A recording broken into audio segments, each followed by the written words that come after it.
Welcome in, everybody, to Fantasy Pros. This is the Fantasy Football Podcast. It is me, Joey P, Joe Pizzapia. That, of course, is Dan Harris. And today's guest, all the way over from the FTN, is Adam Pfeifer. And as always, it's you. And today it's all about the waiver wire pickups for Week 11. And I actually would venture to say a more interesting week of pickups than last week. That's right. I think there's some better names out here. Last week was kind of a wasteland. This week is lesser of a wasteland, a few names that I think might have some upside for the rest of the season, but we will determine that and help things out. But first, let me welcome our guest, who's feeling good after a bounce-back Bills victory, which is nice alliteration if I do say so myself. Adam Pfeifer, how are you today after a big comeback win from a terrible, terrible outing by the Buffalo Bills in Jacksonville last week? How you feeling, buddy? Yeah, first of all, thanks for having me. I do agree that this week is a lot better for waivers. And yeah, I mean, week 9, I guess just doesn't count, right? That's what we're doing. It's funny too, because you had all those upsets in week 9 and Tampa Bay was on a bye in week 9. So Tampa Bay, what do they do in week 10? They just make up for it and they get upset. So right, yeah. The NFL is crazy, but yeah, usually I'm like, okay, as long as the Bills win, I'm happy. They can win by a point. It doesn't matter. After the Jacksonville game, I was like, they better win by 20 plus or I'm going to be concerned. But luckily they took care of business. But again, I appreciate you guys having me. Excited to talk. Again, I'm with you, Joe. That last week, because I do the Fade the Chalk pod with Debro, who's been on your pod before. Yep. Exactly. And last week we were just like, all right, well, I guess we have to do the pod. But this week it's a little bit more exciting. I like that. I guess we got to do the pod. Now, as a Bills fan, I got to ask you this question. Are you getting a little nervous about my Patriots nipping at your heels a little bit? I'm not nervous because I think when push comes to shove, the Bills are just better in every aspect. But and also for me, even coming into the season, I expected New England to be 8 wins or so. I thought they were going to be pretty solid. Was I rooting for Cleveland yesterday? Yes, I was. I'll just say that, though. Dan Harris, no quarterback controversy for the New York Jets. Mike White, 4 picks later. But again, you always show up on Mondays, and you're just such a tough guy. I love that about you. And I want to say it builds character, right? That's what everybody says. The losing builds character. But you have enough character by now, don't you? Don't you deserve some wins? I feel like as a Jet fan. To be fair, so do I. I mean, as a Bills fan, I've But at least you've been to Super Bowls. Dan Harris hasn't even seen a Super Bowl in his lifetime. That's a problem. Okay. First of all, there is no comparing, Adam. Please don't. Bills, oh man, we've had it tough. Remember those 4 Super Bowls in a row that we lost? I mean, I still idolize Rex Ryan and Mark Sanchez because for 2 seasons I wasn't totally embarrassed. If Joe mailed it in after every Jets loss, I would never work at all. You would be unemployable. Yes, I would not have gone to school or have a job now at this point. So yeah, this is fine, and I'm RIP to the Mike White era. It was fun. It was really exciting for a little while. But yeah, let's get back to work. You're right. This is not as terrible a week as last week. That's what I'll say about it. It's not. And of course, it's always a good week where we're giving away free things here at Fantasy Pros. So head over to fantasypros.com/contest. And all you got to do, it's very simple now. We make it so easy for you. You just have to subscribe to the YouTube channel. You take a screenshot of that subscription and you submit it at fantasypros.com/contest. It's just that easy. I mean, if you're already a subscriber, why wouldn't you do that? And you haven't already, subscribe right now at youtube.com/fantasypros. And look, just give a like to the content. I think we proved yesterday we had a little like war, Dan Harris and myself. I got up to over 1,200. What was the final count on your live stream video yesterday, Dan? You made the classic mistake, Joe, of setting the bar, so I knew exactly how many I had to go, and not having your 2 young children come on your live stream and literally beg for likes. So we did surpass 1,300 and won the contest. But that was fun. All right. Well, now that I know that we're stooping to children and animals, get ready for next weekend. You're not going to want to miss that. Also, don't forget that my playbook has the cheat sheets that will help you with your waiver wire picks this week. Only premium subscribers can utilize the waiver assistant, but our cheat sheets and my playbook are completely 100% free. All you have to do is sync up your league to get instant waiver wire and lineup advice by combining your favorite experts like Dan Harris pretty much just Dan Harris. He's everybody's favorite. We know that. We saw the 1,300 likes. And you can get your Dan Harris rest of season, dynasty rankings, all of that in one customizable, amazing, free cheat sheet. Did I mention it's free? And both our Waiver Wire Assistant and our cheat sheets are available at fantasypros.com/myplaybook. So sync up your teams today, and it's not too late. Even if you just want to try it out here at the end of the season and say, I want to see what this My Playbook thing is all about. I've been hearing Joe talk about it for months now, and I guarantee you'll be pleasantly surprised. And then next year, you can go in all the way to the big subscription and get it done. So, gentlemen, let's kick things off here with the running back position, as we always do. Trying to find a running back is not an easy task these days. So, Adam Pfeifer, you are our guest today. I will put it to you. Who is your favorite, your number one waiver wire pickup at the running back position for Week 11 in the NFL? Yeah, I mean, running backs, it's tough, obviously. Rhamondre Stevenson has to stand out as the number one. Obviously, coming off a huge game, 20 carries, 100 yards, a couple touchdowns. Damian Harris out with a concussion. But, like, there's a chance, and Joe, you're the Patriots guy, so maybe you can speak on this better, but, like, there's a chance that Damian Harris doesn't come back to 20 carries in any competitive Patriots game next week or whenever he's back, because Rhamondre, when he's, when he hasn't missed a blitz pickup or fumbled, he's been pretty good, and I guess that's huge when you're playing with Bill. I'm not gonna lie, and I was a little bit worried about Stevenson, not to the point where I wasn't starting him as a flex, because it's just running back is so tough, and we knew Harris was out, but Brandon Bolden was running with the starters in warmups, and I was like, oh, here we go again, here comes Belichick, and then Stevenson just, the Patriots just did whatever they wanted to. The offensive line, I talked about it a lot in the offseason, still a top-tier unit in the league, and Stevenson's been like top 15 in yards after contact per attempt all year. He obviously was great in the preseason. So on a team that wants to run the football, and now you have Stevenson, if this were a different week, he might not be the number one. He'd probably be close to it, but you're looking elsewhere, and it's like, do you really trust Wayne Gallman, who got a lot of work, but it was in a blowout with Cordell Patterson hurting his ankle, and they didn't want to rush him back out there. I don't trust that. And then it's just like, do you want to trust a Bills running back? I probably don't. So Stevenson's the one by default. Not that he's a bad option, but I do think if it were a different week, he probably wouldn't be my number one. But again, we're going into Week 11, so you're not going to find a lot of running backs off waivers very often. Well, and depending on how long this concussion issue lingers with Harris also has a lot to do with it. But you mentioned two things there, Adam, which I think are 1 and 1A about Stevenson, which is talent aside, right? When we've seen him look good in a lot of those deeper stats, like you mentioned, the yards after contact, all of that. The problem is, if you put the football on the ground, if you miss pass protection, you're not going to play very much in Bill Belichick's offense. It's just not going to happen, right? Protect the quarterback, don't make mistakes, mistake-free football. But there's no denying there's upside here with Stevenson. So I feel like this is a guy you want on your roster. He's my number one, too. I'm curious, Adam, how much would you spend on him? Well, again, we're percentages here. We're late in the year. Everybody knows it's crazy. But give me let's say you got $30 left or $25 left in your budget. How much would you empty the tank for a guy like Stevenson, who may have some upside, but also might be in this committee the rest of the year, and this might be the peak of Stevenson all season? Yeah, I don't think I would go more than 10. And again, if you were a team that lost Aaron Jones and didn't have A.J. Dillon, and it sounds like we'll get Aaron Jones back probably after their bye, but if you desperately need a running back for this week, again, there is a chance Harris is out again. But I'm with you. If Harris is good to go, and Brandon Bolden, I know that Stevenson actually had more targets than Brandon Bolden on Sunday, but Bolden was still operating as a third down back. That's not going to change whether Harris is back or not. So, I think best case scenario is if once Harris is back, you're looking at 10 to 12 carries or touches per game, and New England's I think they're a good team. They're not going to be winning by 30 every week like they were last week. So you need them to be, you need them to be on the right side of game script, because I almost feel like you need them to be winning by so much to where they don't play Harris a lot and give Stevenson the carries, but then not losing, because then it's Brandon Bolden or J.J. Taylor or whoever. So given the fact that I expect Harris to be back next week, I wouldn't go more than 10. Yeah, I think that's where I would go to, somewhere in that $10-ish range. If I had Harris, maybe I go a little bit more for some reason. You should have had them together already, but if you didn't, some, bizarre dropping and adding that's gone on because you've needed to find bodies in the last few weeks with buys and everything else. I can understand that. That's a possibility, but now you want to lock that in. I think if you have Harris, and that also goes for trades too. If Stevenson's available in a trade and you have Harris, I think he's more valuable to you than anybody right now. Dan Harris, how about you? Who's the top of the board at running back in week 11 on the waiver wire in your eyes? It is Stevenson, but I think I'm more in than you guys are on this, and for a couple of reasons.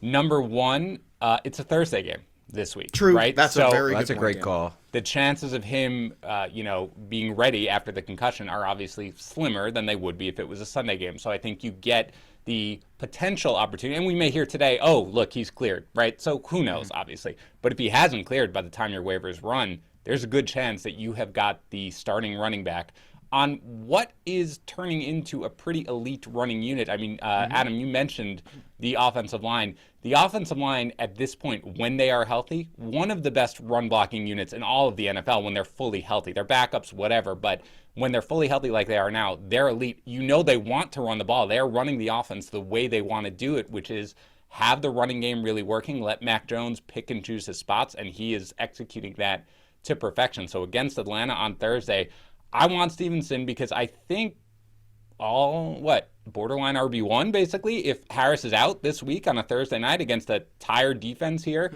with Atlanta, you want him there. So for me, as of right now, with what we know right now, we're recording this on Monday, I'd go as high as like 35% if you need a running back. I'm all in. Now let's talk about, though, the future, right? Okay, so that's the short term.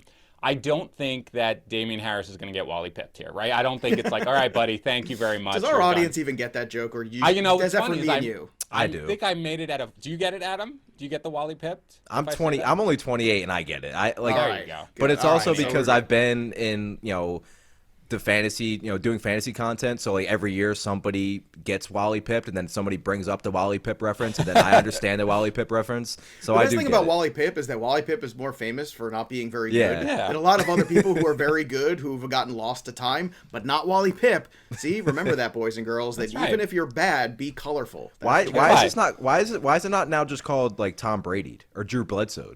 Yeah, I guess that's a good point. But I feel like that'd be more appropriate. Well, I remember when Lou Gehrig replaced Wally Pip. And it was a big deal for me as a fan at the time. I'm going to go with Wally Pip. I also did reference that on another podcast at some point, and somebody did get the reference. I can't remember what it was. Regardless, I don't think Harris is out of a job at this point. But I do think that you can't deny how good Stevenson has looked, and the fact that he is a very capable pass catcher, which I did not really expect necessarily for him to factor in. So I think best case scenario, for as long as Harris is out, you have a borderline RB1. Worst case scenario, when Harris is in, you've probably got a guy you can start as a flex most weeks going forward.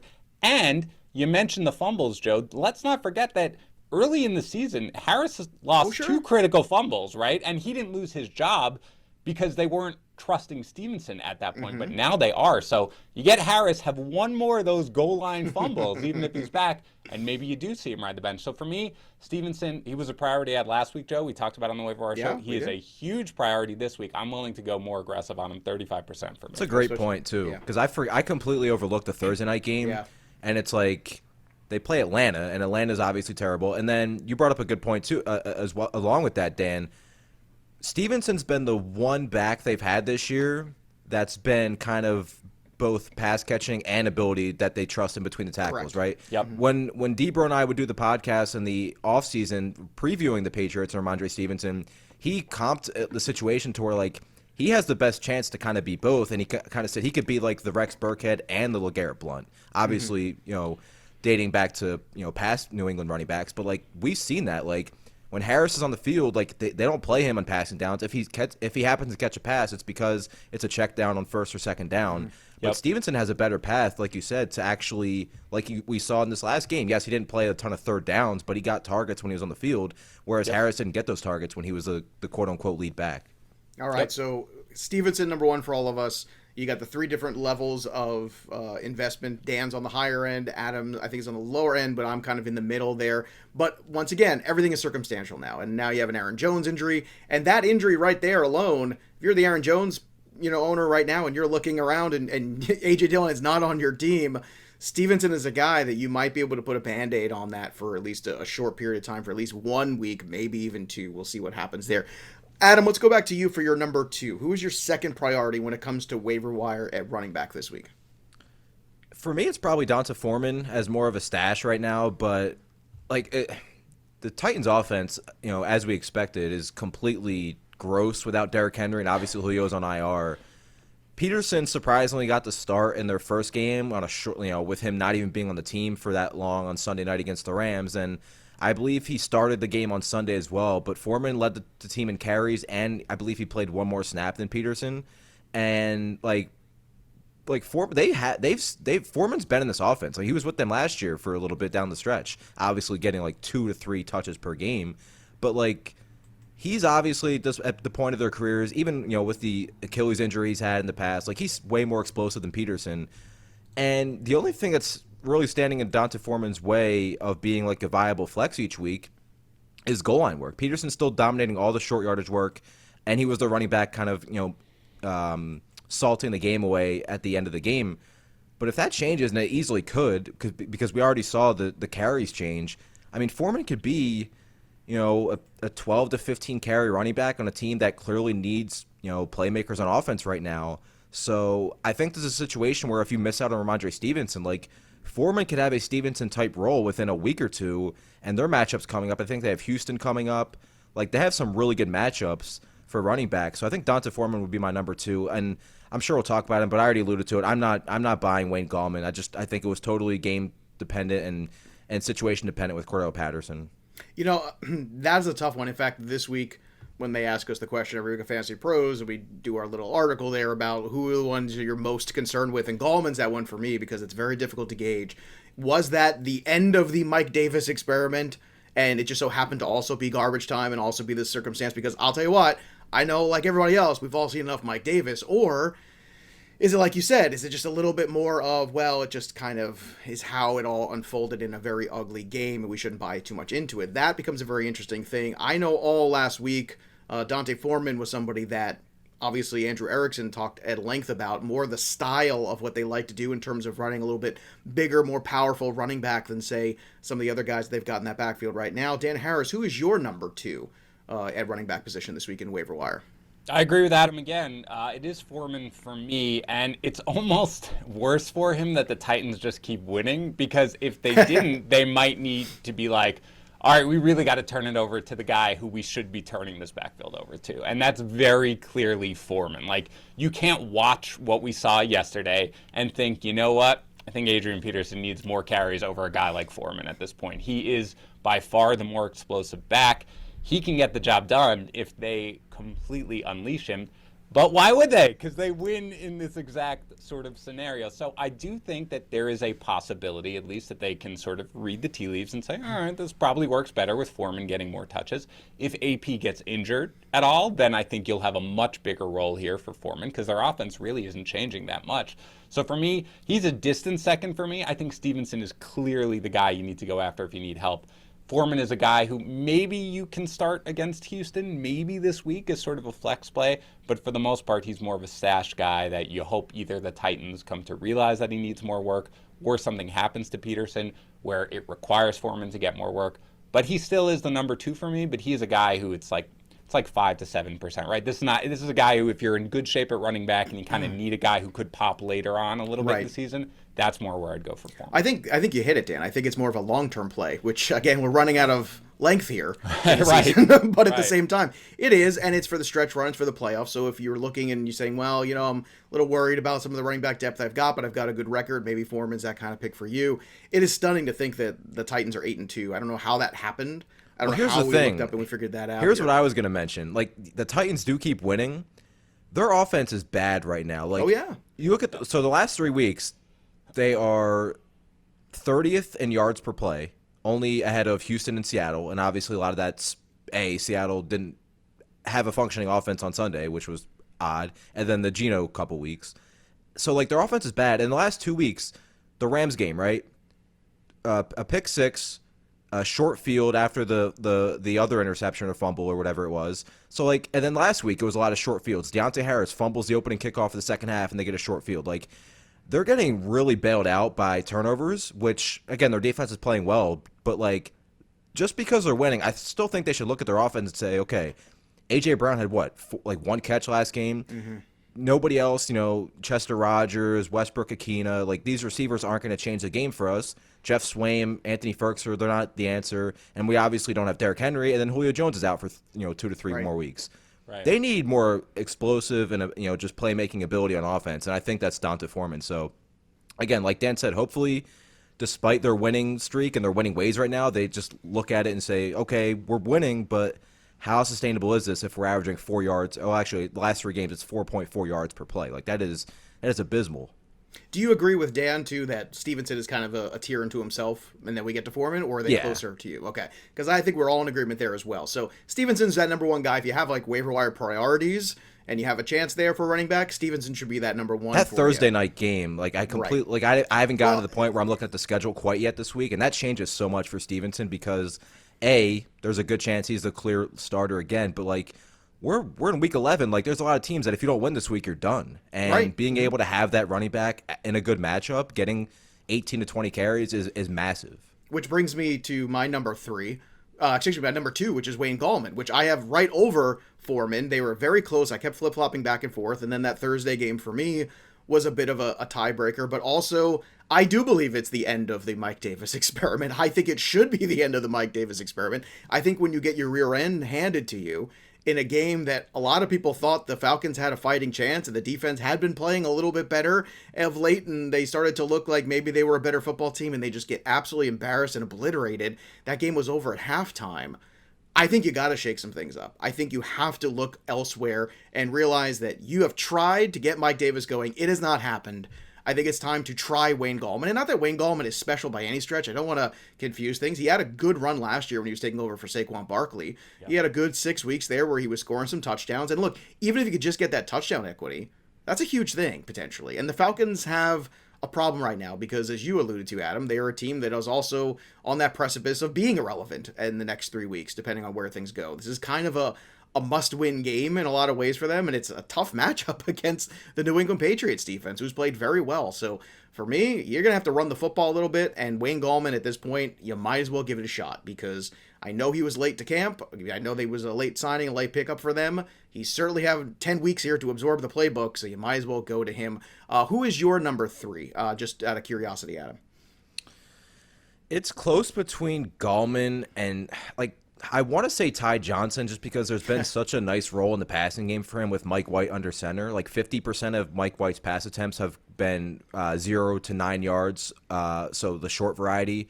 A ton of his, like 40+% of his passing attempts are just under that have been to running backs.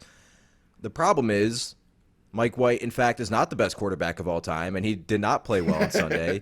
And Zach Wilson will be back, and I just don't know if Zach Wilson's going to have the same tendencies. Mm-hmm. Not to mention, Corey Davis was back and had plenty of targets. Elijah Moore, we're going to talk about in a little bit. He's stepping up. And then Tevin Coleman was active, and a lot of it was in garbage time. But I think the Gallman would be my number 3 by default. And I will say, it's a good point. I was more so about the Cordell Patterson ankle injury, but Mike Davis, yeah, I mean, would we have seen Gallman get all this work if the game was competitive or even like a 15-point difference, let alone what it was? I don't know, but now that he's gotten the work and you've seen the difference, they talked about it on the broadcast too. Obvious. The announcers talked about it on the broadcast. They were pretty much saying like the game is over for the Falcons, but this is Wayne Gallman's kind of his audition. Yeah, exactly. His audition to get more work. Mm-hmm. And if you look at the way this offense is set up right now with Calvin Ridley away from the team right now, Kyle Pitts is essentially playing wide receiver, and he struggled the last couple weeks because a lot of teams are throwing double coverage on him or their number one corners. It didn't happen yesterday, but we saw Lattimore, we saw Stephon Gilmore, a lot of coverage on Kyle Pitts. And Cordell Patterson, they might just say, okay, we need more playmakers out wide in the slot. They could easily just have both on the field, and Patterson can play in that kind of slot role, move around the formation, still get a handful of carries per game. And if Wayne Gallman is, in fact, taking Mike Davis's role, there's plenty of carries to go around if he's getting the carries. So, and again, a Thursday night game. I haven't seen anything about Cordell Patterson's ankle. I guess it's just they didn't want to throw him back in the game, so he's probably fine. But I don't again, think anybody wanted to go back in that game, no, Pfeiffer, to be honest with you. I mean, Josh Rosen came in and he didn't want to go in the game. But you know what? To the point too about Gallman and the Falcons and everything going on right now. With the short game, with the short week, and all that's going on, it just feels like you might as well take a shot at picking him up, because we are in desperation mode, many of us. I mean, Kamara gone, Jones gone. I mean, the last couple of weeks here, and that's not to mention Derrick Henry and all the other ones. And it's just been absolutely brutal. And yeah, we've gotten Cook back and CMC back, but Dan, it feels like right now you might as well take some shots here, because you really have nothing to lose. It's probably going to not cost you a bunch. There's probably people in your league who have, mildly checked out, so you might not be fighting on the waiver wire as much as you were 3 or 4 weeks ago. So is Gallman your number 3 as well? And do you think that he's got anything to possibly offer us going forward? First garage door, as we knew, would there be we go, right point. on time. Don't worry about there it. Don't worry about it. Yes, Gallman is my number 3. I am not confident whatsoever that Gallman will be useful in the fantasy context. I'm just not.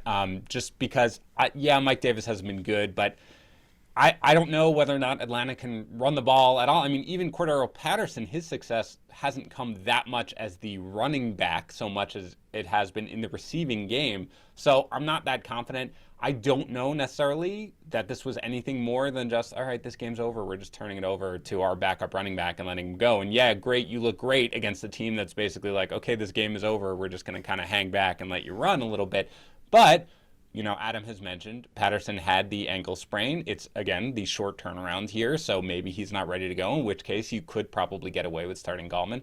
He's a guy who I'd throw 5% on. There's a plausible path, just like you're saying, Joe, basically, right? Mm-hmm. There's a plausible path for him to be potentially relevant. Schedule isn't great for running backs for the long term, and Atlanta hasn't been able to run the ball all year long. So not somebody I really want to count, but this, other than the top 2 guys that we've talked about, for me, this just isn't a great week for running back. So I do slot him in as my number 3. And some of it is the offensive line, but some of it's been Mike Davis, too. And to Adam's point about Kyle Pitts, too, the noticeable difference in coverage of Kyle Pitts without Calvin Ridley on the field the last few weeks.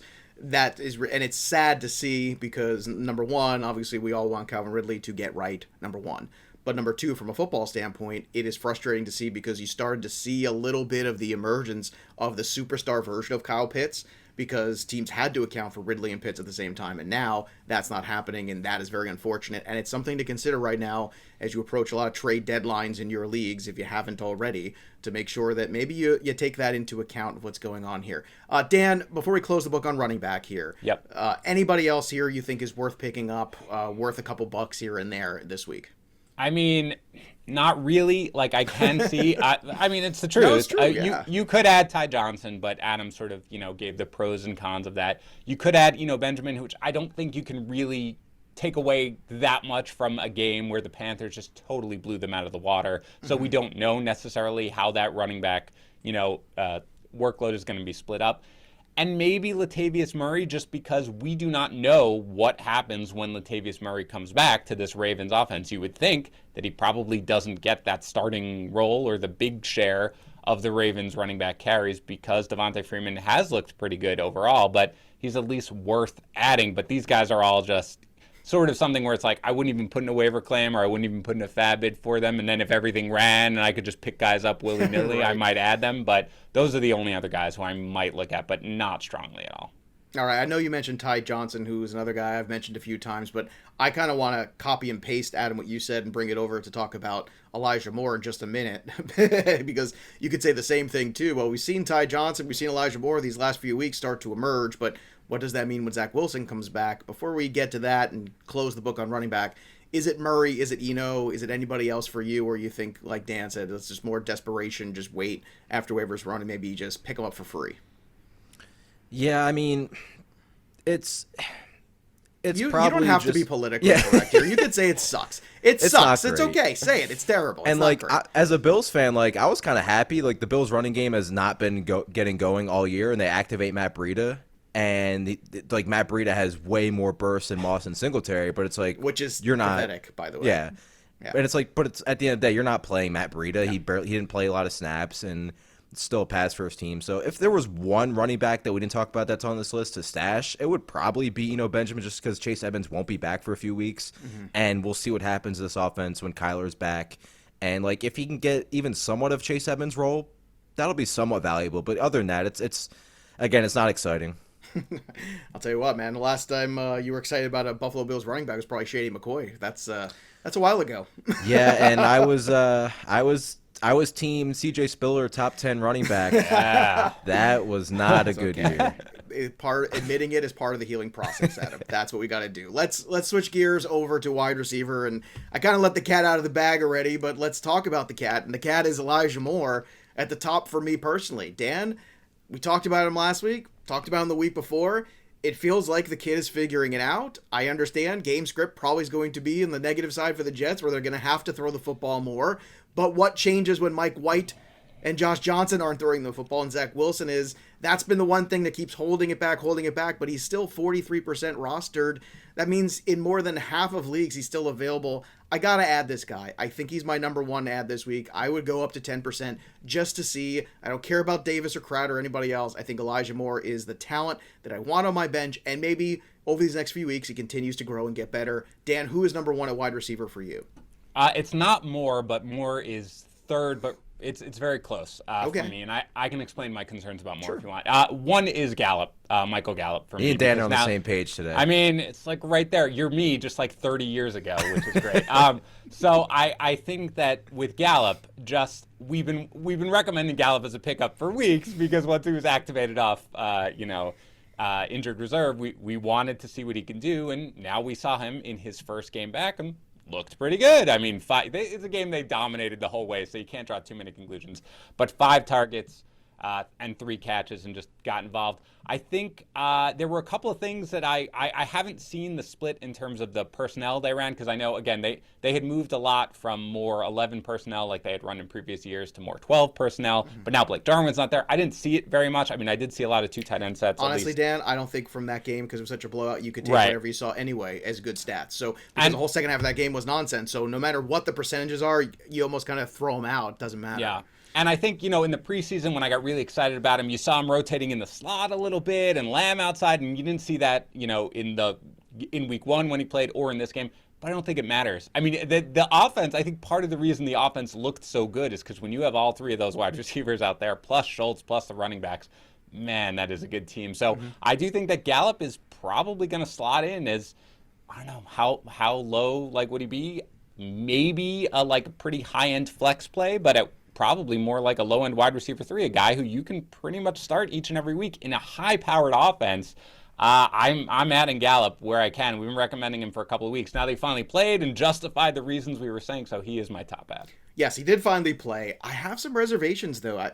I guess because I am so team CeeDee Lamb that I feel like this next 6 weeks is going to be, how the first couple weeks of the season was all about Jamar Chase. I feel like the last few weeks of the season, the last 6 or so, are going to be about CeeDee Lamb, and us all going, oh my gosh, this is that guy that we talked about, we thought we were going to see, and everything's converging. And then when that happens, and you got Cooper, and you got Zeke, and you got Pollard, and you got Schultz, I just wonder, it's so many mouths, and there's so little football to go around. That's my only concern, which is why I prefer more to Gallup, because there aren't as many mouths with the Jets. In fact, I'm trying to find somebody to stuff the ball down their throat and actually run with it. That's what I want to do. So I feel like that more in some ways is a little bit more appealing, because I feel like there is potential for more volume, whereas you're correct, it's a far better offense. So you're going on opposite ends of the spectrum. So Adam, you are on the Gallup side of the spectrum. Is that correct for your number one wide receiver this week? It's very close. I do prefer Gallup. I've been holding on to Gallup since somebody dropped him in week 2, and I've just been stashing him ever since. And the one thing I'll say that's interesting is we've seen this year Dallas, their defense is way more opportunistic. They're taking the ball away. They're just overall a better unit than they were the past couple of years. And we're seeing a lot more 28 to 32 pass attempt games from Dak Prescott as opposed to 40 to 45 like last year. And as a result, CeeDee Lamb has a huge game yesterday. Cooper and Gallup, not much. That's going to happen a lot with this offense. But I think Gallup came in, and we immediately saw Dalton Schultz is the one that's going to really take a hit. And Gallup, it was used down the field again. They were kind of setting up targets for him too. I think the second or third play of the game was a quick slant to him that he caught, and then there was a 4th down play where they went to him deep and caught it out of bounds at the 2-yard line. So I was impressed. It's like, it's not even fair just adding a player like Michael Gallup to this offense already.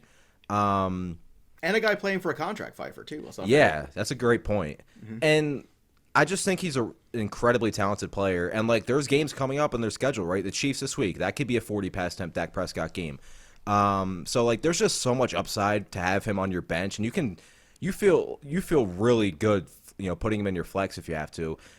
Elijah Moore, I think, is interesting because I think he has a better chance of having, like Elijah Moore has a better chance of averaging 7 to 8 targets per game the rest of the way. Right. And you look at the last couple games, he's had at least 6 targets in, each of the last 4? Each of his last 4 games, and he had an 8-target game in there, too.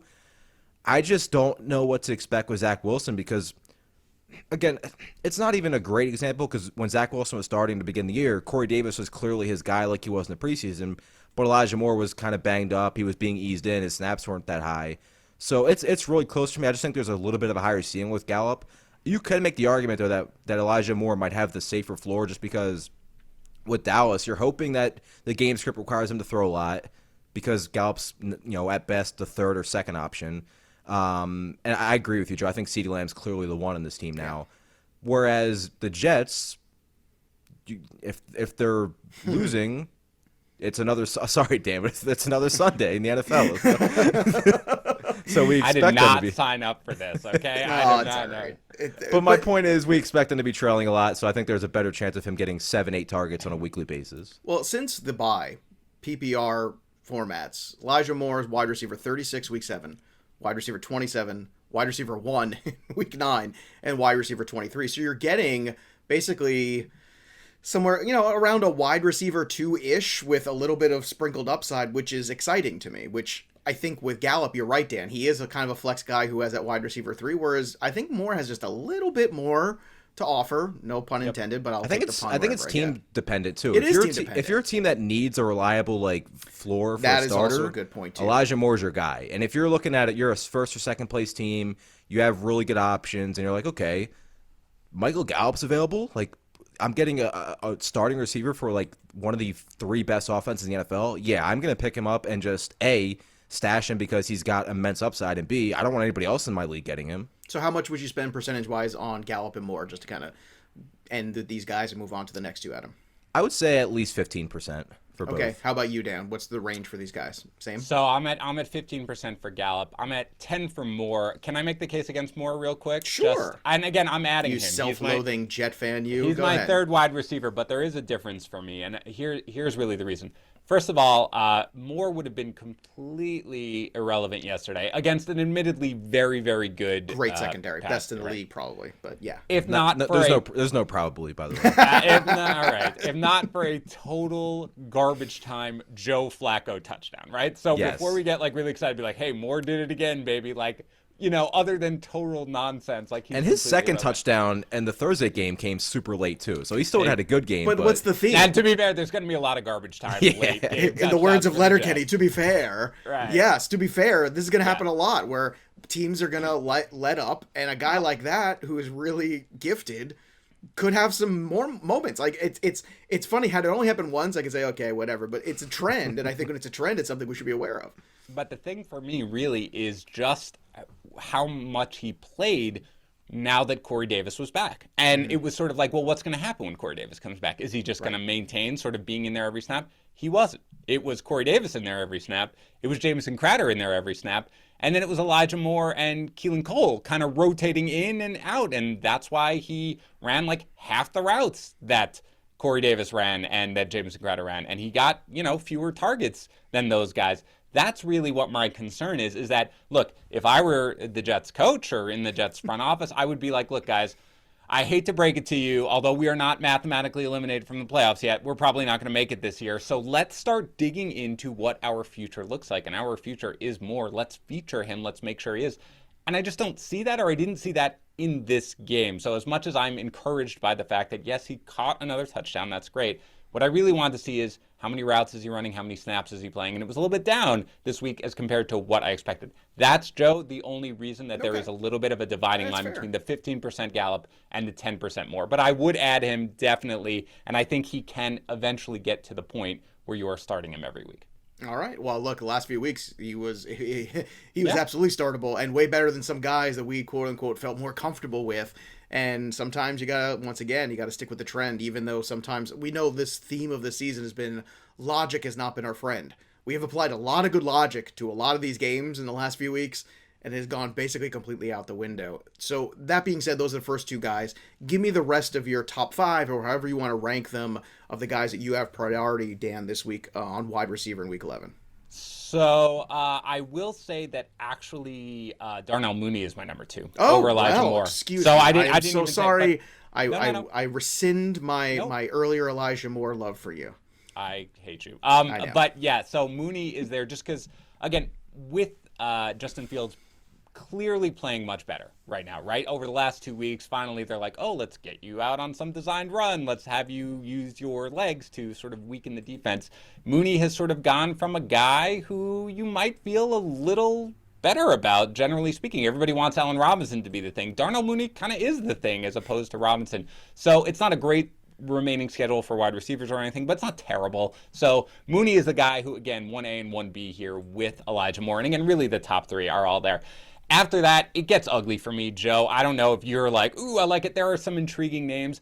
I'm going to look at Marcus Johnson, I guess, just because, they need another guy to throw the ball to. They do, and they are playing Houston next week. So they are playing Houston, and he's produced when Julio's not in the lineup. Like, you can't really argue too much against it. So he's there. But, I mean, now we drop. Like, there is the top 3, and then it's I'm going away. I will add second garage. I'm adding Robby. Like, if I have total room, like unlimited bench spots, I'll add Robby Anderson. Like, let's see what happens with Cam Newton. I feel like that's where somebody's got to say it, right? I was going to say it, and I was going to hate myself for saying it, so I'll just hate you for saying it instead. You can. But now that Cam Newton's there, do you think is there a reason you should pick him up now, right? You have nothing to lose.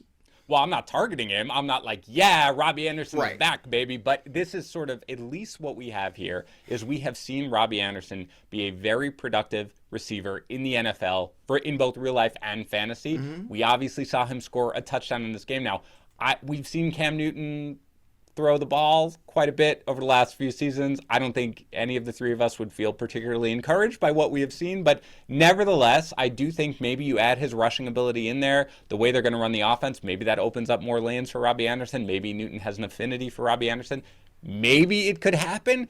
It's a non-zero chance, I would say. And so because of that, I would probably add him. Again, when we are looking at the rest of these guys who are widely available, maybe Jamal Agnew, but he didn't even catch a pass yesterday. It was all about the running. Mm-hmm. Maybe Bryan Edwards, who finally got involved, but I'm just not excited about any of them. So I'll take the chance for me with Robby at 5. All right. Well, Mooney for me was by 3, and I agree. They are very close. I just don't know if I'm ready to go with everything's fine, all is well with Justin Fields. Yep. I know they got Baltimore next week. Then after that, I think they play, I'm trying to remember who they play. Detroit. So that's a good matchup. But look, I don't know. It's taken a lot to get here with Justin Fields, and it was encouraging, but again, I don't know if I'm ready to just completely buy in quite yet. How about for you? After these top 2 guys here, Pfeiffer, who do you like is worthy of some fab spending? Yeah, I would say I'm ready to buy in on Justin Fields, but I've been bought in since he was a rookie. He is a rookie. All the way back in September. I remember in September when Justin Fields played the NFL for the first time. Since he was in college, he was one of my favorite prospects. Absolutely love him, and he showed every sign on 2 weeks ago on that Monday night game. And Mooney was one of my favorite breakout players all offseason. You looked at what he did last year, was constantly getting open deep down the field. He didn't catch any of his deep targets, I don't believe, but none of them were catchable. It was just awful. And now, the reason I liked it is because Justin Fields in college was a really good deep ball passer, and we saw that against the Steelers the other night. And Mooney has actually led this team in targets every game Justin Fields been starting, except for last week where it was Cole Kmet. But he's either had more targets and then last week he tied Allen Robinson. So Mooney's clearly been the number 1 over Allen Robinson. I don't really think that's going to change. And if you just watch the games, Fields and Robinson aren't on the same page. Gee, I wonder why, Chicago, because you didn't play them in the preseason together at all or in training camp. So I like Mooney a lot. Baltimore's defense has not been as good this year. And then next week he gets Detroit, who have actually allowed the most the highest average at the target in the NFL. So, yeah, Mooney's my number 3 pretty easily. You can like Robbie's been dropped universally the last 5 or 6 weeks. He should be there again. I'm more inclined to buy into this offense with Cam than with whatever. Like Sam Darnold was at a point where he went like 5 straight games under 205 passing yards. Like in today's NFL, I don't know how it's remotely possible, but he did it. And then I'll add, I'm still at least a little intrigued with Jamal Agnew just because the Jacksonville offense is broken and they're having Laviska Shenault run vertical routes away from the line of scrimmage and not letting him make plays after the catch. So as a result, Jamal Agnew is benefiting. What about Bryan Edwards? Yeah. Are we? Yeah. I feel like Bryan Edwards is Dan like. threw him out there. So how do you feel about him? I mean, he didn't do it in overtime or the fourth quarter, which is a good sign, right? But no, he's got that downfield ability, and maybe we thought it would be Deshaun Jackson. It took one shot to him, and he ran the wrong way. And coughed the ball up. Yeah. Let's not forget. But I mean, Edwards has that huge play potential, right? Look at his numbers this year: 12.8 yards before the catch per reception. That's actually 6th best in the league. So there's going to be some huge passing plays. So I'm at least a little bit intrigued by him. And then down at the bottom, like Deonte Harris, I think is an absolute trap. His routes and snaps are just so low. And he gets targets when he's on the field, which is nice. But like you look at his snaps and routes last week, it was all Tre'Quan Smith. Like if there was a Saints receiver to pick up, it's Tre'Quan Smith, not Deonte Harris. Yeah, I would agree with that. I was going to ask you how you felt about those. You agree as well, Dan. You're nodding your head quite a bit. Do you believe that Deonte Harris or Tre'Quan Smith is the pickup this week? Neither, but if I had to do one, I'm in agreement that it would be Tre'Quan Smith for this week. Yeah, it's just not. I agree with Edwards. I agree with Agnew being sort of a guys who you can take a stab on. I'm just not interested in the Saints guys, man. Like, let somebody else worry about it. I'll take these other guys. And none of us are chasing anything in Pittsburgh, right? We all agree, like that's not something anyone's doing. Yes, we're in agreement there. Dan, correct. Your agreement? Okay, so we're all in agreement on that one. Look, it's pretty much the same guys for all of us here. I've got Gallup at 3. Then after that, I've got Robby Anderson at 4. Then Bryan Edwards at 5 because I just can't find anybody else worthy of that. And then after that is these guys. It's Deonte Harris. It's DeAndre Carter. It's a bunch of guys that we just don't know. I mean, you bring up Marcus Johnson maybe against Houston. You could try that and see how it goes. But it is tough right there. I mean, Kendrick Bourne, another guy coming off a big game, but it's not something you can really necessarily bank on because week to week. Although it was very nice to see Jacoby Myers finally get in the end zone after 150. I guarantee that, right, Joe? You did? Oh, I made when them was this clip on it. the Instagram? I made them on the Friday pod. I made them clip it and say I am guaranteeing a Jacoby Myers touchdown this week. Did they clip the other previous 9 weeks where you did? No, I because I had them removed from the archives from it. Job. So don't You worry. think that didn't mean a lot for the Patriots players, dude? That was awesome. Oh, it did. Awesome to watch. Well, that was awesome when they all I asked embraced the him question, in the end zone. and I know people, roll their eyes when I ask it, but is this a more lovable version of this team that everybody hates them on? I understand why, and they hate Belichick, all this stuff. But you watch this group, like, they knock over the cameraman in the end zone, and they're like, oh no, and they all go over and help him up, and I don't know, it just feels like it's hard to hate this group of guys who are just playing football, and there's not a lot of big names on this team necessarily. It's a bunch of dudes. It's guys like Kyle Duggar, who got drafted from, I don't know, wherever the hell university came from. We're all looking at who is this guy? It's a bunch of guys like that. And then, of course, the big Alabama quarterback. But outside of that, he's a rookie. I don't know, Dan, do you think it's a little bit, I don't know, less obnoxious than in past years when it comes to the Patriots? I mean, it's a pretty low bar to be less obnoxious than past years. I will say that, yes, I find myself not despising the Patriots quite as much as in previous years. So, yay. All right, well, enough of that. Let's get to the quarterbacks here. Let's talk about QBs. We're streaming. I don't want to pile on here, Dan, but Tua got the nod here from Flores. I'm going to go with Tua this week. That's going to be my guy. I understand that it looks like Cam Newton is going to get the start, or at least that is their intention if he can pick up enough of the playbook, and you imagine they'll just figure it out with him. Of course, he had he showed up a couple snaps and had 2 touchdowns, so that's what you want. Cam Newton's... Yeah, he's the quarterback 16 right now, and he's played 9 snaps. Oh, God. He's played 9 snaps. He's the only quarterback, too, who's like more touchdown dependent than any other quarterback, right? It's like, that's not a phrase you use for quarterbacks. He's touchdown dependent, but he kind of is because throwing the ball hasn't been his friend. But, let's get to you, Pfeiffer, here about this one. Who is your quarterback to stream and pick up this week? It's Cam.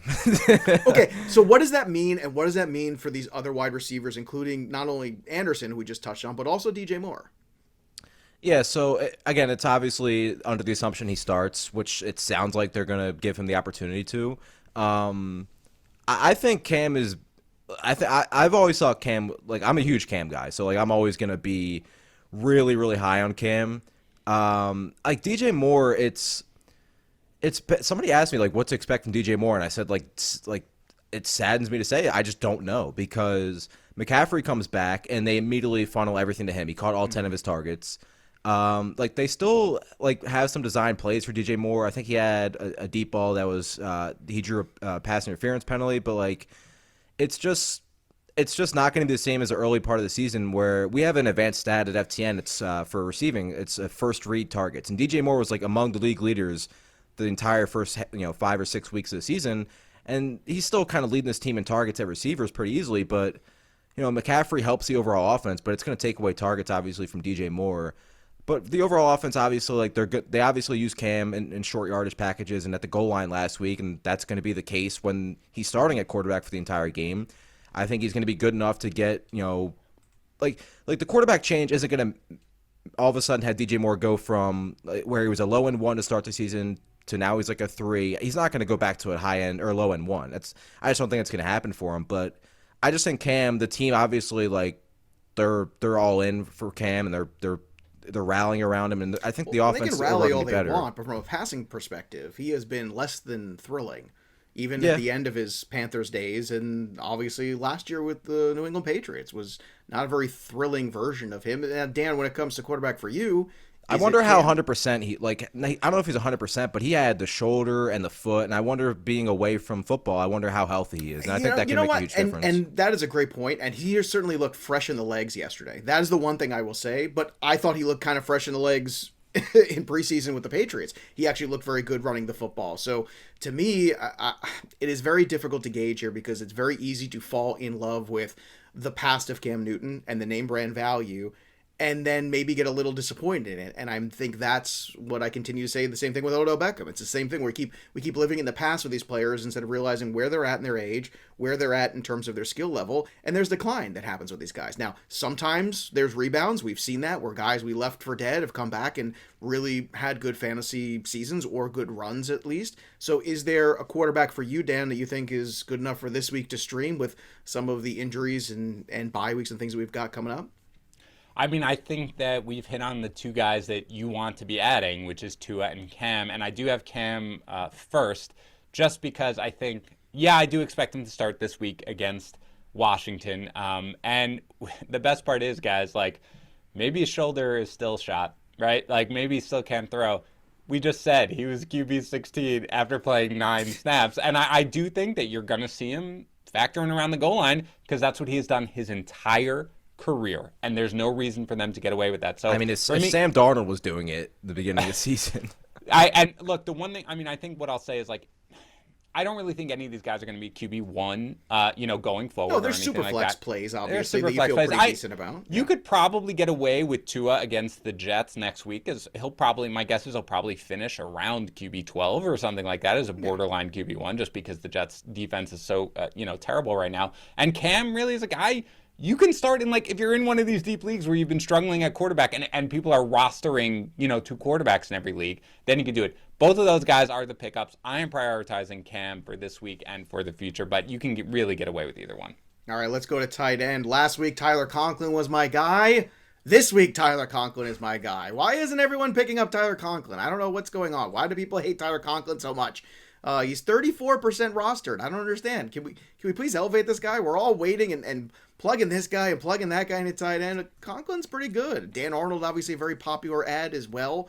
But look, Conklin, I don't expect him to have 2 touchdowns every week like he did this past week. But he's going against a Green Bay defense. It's played better of late, but they've also had some weird matchups of late too. So I don't want to buy too much into how good the Packers defense has been. I'm going to give them some respect, but I'm not going to go overboard.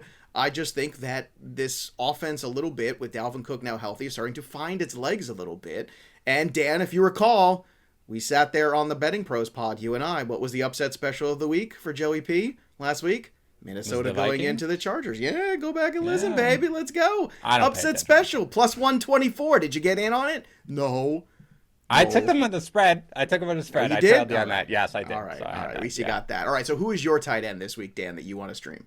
It's Arnold, but it's not a huge difference. I agree that Conklin has been very solid, 5 or 7 targets pretty much every game. But at this point, Dan Arnold, 3 straight games with at least 60 yards and 4 of his last 5. That's kind of uncommon for a tight end. 7, 7, 10, 5, 8 targets over his last 5 games. That's really good for a tight end. And we lament, as Adam did, the way they use Laviska Shenault, unfortunately, and they just get Jamal Agnew. But you know what the one reliable part is of that passing game? It's freaking Dan Arnold at this point. So he's the guy who I think you can start pretty much each and every week. Like, forget about matchups, just roll him out there. Conklin, Joe, very close behind him. But I do like Arnold just a little bit more. Well, that's fair. I think there's more touchdown equity probably in Conklin and a little bit more weekly PPR floor in Arnold. It all depends on what you need. Question for you from Florida football standpoint. Tua, is he the quarterback of the Dolphins next year? Yes or no, Dan? Yes. Okay. How about you, Adam? Is Tua the quarterback of the Dolphins next year? I think so, and I hope so. I hope so, too. I'm a little worried about it. Is Urban Meyer coach of the Jacksonville Jaguars next year, Adam Pfeifer? I hope not, and I hope not. Dan? I hope not, and I think so. Yeah, I think they missed their window to move on here. All right, Adam, give me a tight end that you feel good about playing this week. So similar to Darnell Mooney, a player I also loved in the offseason because A, the talent was there, and B, I love Justin Fields, but it's Cole Kmet, who coming off a really solid game, again, in that Steelers game, he has now had at least 6 targets in 3 straight, including the 8-target game you saw last game, caught 6 for 87, led the Bears in all receiving categories. And, this time last year, it was like, okay, you see a tight end get the end zone target, oh, it's Jimmy Graham, great. That hasn't been the case this year. Yes, they gave him a couple end zone targets last game, but Cole Kmet is dominating the playing time. He's playing 83.3% of the snaps. He's running a route on nearly 74% of the Bears dropbacks, whereas Jimmy Graham's at under 23% of the snaps and 17.5% of the dropbacks he's running a route. So Cole Kmet, Justin Fields playing better. They get the Ravens, who have been absolutely awful against tight ends. I remember at the beginning of the year, they faced, Kelsey, Waller, Hawkinson. It's like, okay, are they really bad against tight ends? Or are they just facing the best ones? And then C.J. really Uzama gets them, and it's just like, okay, they're bad. Yeah, C.J. going for, was he tight end 1 that week? Yeah. And then he's just wide open, too. But, we have to also, there's some defenses that aren't the same. The Ravens defense, this isn't the vaunted Ravens defense before. Yes, they're still an above average defense, but they're not a team that you just don't start players against no matter what. They actually are bottom 5 or top 5 in missed tackles. They're not playing well defensively. They're not playing well. They're still a top unit in terms of talent, but not in terms of play this year. And I think that's why we all struggle. We look at Patrick Queen, we look at some of the other guys this year, Marlon Humphrey, and we're saying, well, why aren't these guys playing better? Because the talent's there. They just haven't played well. So it might be a little bit of game plan, a little scheme, little injuries, who knows. But, before, even when you're talking about Kmet and then when you're talking about Mooney, you brought up a great point, Adam, which is when you go back and you look at Justin Fields at Ohio State, one of his strengths was throwing the ball downfield, which has been so infuriating, I think, for any of us who watched him play in college to watch him play in the pros and see them just not allow him to do it for the first few weeks of him playing quarterback. And to me, you're basically, cutting his nose to spite his face. And he's going to fail before you even give him a chance. And you opened it up, and what happened? You actually got into a game with the Pittsburgh Steelers. All right, let's talk about our top 5 of the week. Dan Harris, why don't you take us through your top 5 overall waiver wire ads for week 11 in the NFL? Yes, I will do that for you. Rhamondre Stevenson is my number 1 for sure, and the one I think is worth spending significant fab on. Then it's Michael Gallup, Darnell Mooney, and Elijah Moore as my 2, 3, 4. And then my 5th is Deonte Foreman. There's nobody else that I really am running after, and I would like to see where this goes. So those are my top 5. All right, Adam Pfeifer, your top 5 guys you want to add this week in the NFL. Yeah, I had to change mine because Dan mentioned the Thursday night game, which I completely overlooked. So I am going to put Rhamondre Stevenson 1, Michael Gallup 2, Elijah Moore at 3, Deonte Foreman at 4, and I'm going Cam at 5. I love him. I'm all in. Cam 6 for me, to be clear. Cam 6 for me, Adam. So you and I are very, very close in the way we see things. All right. Well, don't encourage Dan with nice things. This is going to be unbearable the rest of the week now.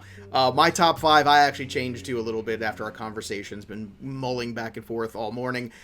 Elijah Moore is still my 1, but Rhamondre Stevenson is very close to. Michael Gallup is 3, Darnell Mooney 4, and Wayne Gallman still 5. I'm not going to let this Gallman thing die again because of the short week, too. I just think there's a little bit of desperation, and when you get destroyed in a game like they got destroyed, you got to get back to changing something. You got to figure it out. you got to do something different because what you're doing ain't working, and you got to do it quickly, especially with you only have a few days to prepare. Let's talk a little defense, shall we? To me, the streaming defense of the week is the Carolina Panthers, and it ain't close. I mean, they're top, defensive one unit. They're number 12 overall in the year, which is very solid. And then, you look at what they've done. They've put up double digits the last 3 weeks in terms of points. They're getting the Washington football team this week, which is not a prolific offense by any stretch of the means. And they've had all kinds of injury issues. So to me, it's a no-brainer. How about you, Adam? Who are you looking to stream this week defensively?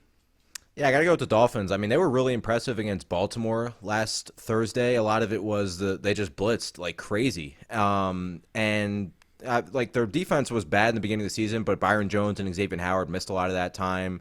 But they're getting a lot better the last couple weeks, and they faced the Jets. So, I mean, Miami was – I'm not all of a sudden saying, like, they're a matchup that, like, for offensive players you have to avoid, but I'm more confident in them as a defensive unit to stream, given the way they played the last couple weeks. All right, Dan Harris, who is your streaming defense of the week?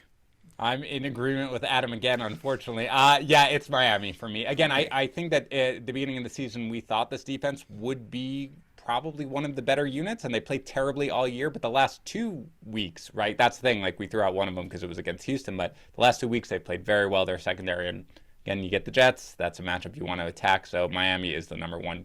Carolina, my number 2. All right, after this show's over, Adam, you're going to have to go to your Twitter handle and update it and make sure it says the Muse of Dan Harris. That's also something that you are. How about kicker, Dan Harris? You start, because I know this is your favorite thing. Yeah, this is. I will go back to picking on the Jets. I'll go to Jason Sanders. Just always a generally reliable kicker, and I think that Miami is going to be able to move the ball pretty much at ease with him. And besides that, it is Randy Bullock against Houston, because, again, You feel confident the Titans are going to be able to move the ball, win handily. That'll lead to a lot of field goal opportunities. So both those guys, I'm fine with adding. All right, it's Randy Bullock for me. I'm just not confident in the Tennessee offense, maybe settling for some more 3s than 7s just because of what's left for them. So I'm going to take them against Houston because I think either way they'll get some points. How about you, Adam, when it comes to kicker this week? Who do you like? I'm going to go a little bit off the wall with Chase McLaughlin in Cleveland just because we'll see if they have Nick Chubb back, but the Lions are bad enough to where they're still going to be able to move the ball, whether it's Case Keenum at quarterback or whether it's Dearness Johnson, who's really good, by the way, at running back. Yeah. Mm-hmm. And what I like to look at is you want your team to be able to move the ball, but like Joe mentioned, kind of not score touchdowns. And I mean, teams are getting in the red zone a ton against the Lions, but Cleveland, when they get in the red zone, they only score touchdowns about 53% of the time. It's a bottom 10 rate in the league. So again, McLaughlin was bad last week, but Cleveland just couldn't do anything. They scored in their first drive and did nothing against the Patriots. I'm not expecting a repeat performance at home against Detroit. Good points there. All right, last here, a little rapid-fire game of keep or drop. Here's some guys on the roster bubble. Let's see what you think about them. Let's start with DeVante Parker. Dan Harris, keep or drop, 54% rostered. I'll probably just drop just because I don't think that he's good enough where you can be sitting here stashing him until he comes back off IR, so I'm willing to drop. Adam, keep or drop DeVante Parker. I don't see how you can keep him. He's on IR. He's dealt with this all year, and Will Fuller is going to be back. We even talk about Will Fuller might be back this week. So I feel like we've been saying that since week 3. Yeah, and but so I'll believe it when I see it. I'm dropping Parker. And you know what? If he is back this week and he's floating around the waiver wire, what do you have to lose? Throw a buck or two on him and pick him up. I'm in agreement with that. Kenneth Gainwell, Adam Pfeifer, 41% rostered right now. Is it done? Is it time? Yeah, I mean, Miles Sanders will be back this week, but, I don't even know if Gainwell is going to be the third down back because Jordan Howard and Boston Scott are both playing well. So the Eagles are running the ball so much anyway, so it's even if they get in third down situations, they're Jalen Hurts has been under 25 pass attempts in 3 straight games. Mm-hmm. So I'm not interested in Gainwell. Disturbing trend for Jalen Hurts owners. Eagles playing better, but Jalen Hurts doing less. That's a weird combination, but as long as you keep getting W's, that's what happens. Kenneth Gainwell for you, keep or drop, Dan? Pause this podcast, drop him, then come back and listen to it. He should not be on your roster at all anymore. All right, how about Rondale Moore? Should he be on anyone's roster? He is 35% rostered still. I love Rondale Moore, but no. I just don't think so at this point. I thought in the beginning of the season they were going to really, really try to get him involved creatively, and they do, but like once a game at this point. So I'm moving on at this point. Well, also 2 weeks without Kyler Murray doesn't help either. I would be buying low in dynasty leagues on him right now. Dynasty totally fine, but redraft this is a good opportunity to do that in keeper and dynasty formats. How about you, Rondale Moore, keeper, drop, and redraft? Yeah, like I know they haven't had Kyler, but he hasn't been more involved the last 2 weeks without Hopkins, and AJ Green and Hopkins were out 2 weeks ago. I totally agree. Dynasty, yes, because he fits the offense and what they want to do perfectly. It's just they don't use him enough because they have so many other guys. So redraft, he can easily be on your waiver wire. All right, so that'll do it here. We'll wrap things up. I want to thank our guest once again, Adam Pfeifer, for joining us. You can follow him on the Twitter machine at APfeifer24. That's APFEIFER 24. Adam, tell everybody what you got going on at FTN these days. Yeah, I appreciate you guys having me. I do a lot of basketball and football, so it's a pretty busy time. I confuse teams. Like I called the Clippers the Chargers the other day, and vice versa. So that's fun. So I do a lot of that, and then Derek Brown and I host the Fade the Chalk podcast 4 to 5 times, usually 6 because I do a solo pod times a week where we just talk. A lot of the stuff to help you in DFS and in season long. So we do that, and you can find all the work at FTN Fantasy and FTNDaily.com. It's a good show. I can attest to it. Go check it out. I've checked it out myself many times. So don't forget, everybody, head over to FantasyPros.com/contest. Once again, subscribe to our YouTube channel at YouTube.com/FantasyPros. That way you can enter the contest. And I think when I was talking about the contest, I forgot to even mention what the thing was at the top, which was the Chris Godwin autographed jersey. Correct, Dan? Like that's what we're giving away? Yes? So I apologize for being remiss. That's what you get for listening to all the way into the show. You get to find out what was the contest all about in the meantime. But yes, it was a Chris Godwin autographed jersey. So there you have it. And don't forget also, while you're over Fantasy Pros, make sure you check out my playbook. And you can, for free, get those cheat sheets to help you not only set your lineups, rest of season outlooks, but also for the waiver wire every single week. And you've got the waiver assistant and our cheat sheets only over at fantasypros.com/myplaybook. Check them out there. All right, that'll do it for us, but the story of the game goes on. For Adam Pfeifer and Dan Harris, I'm Joey P. We'll see you next time, kids. Thanks for tuning in to the Fantasy Pros YouTube channel. Don't forget to check out our featured videos. And while you're at it, make sure to follow us on Instagram, Facebook, and Twitter at Fantasy Pros, so you can get the latest news and updates to give you the edge you need in your fantasy league.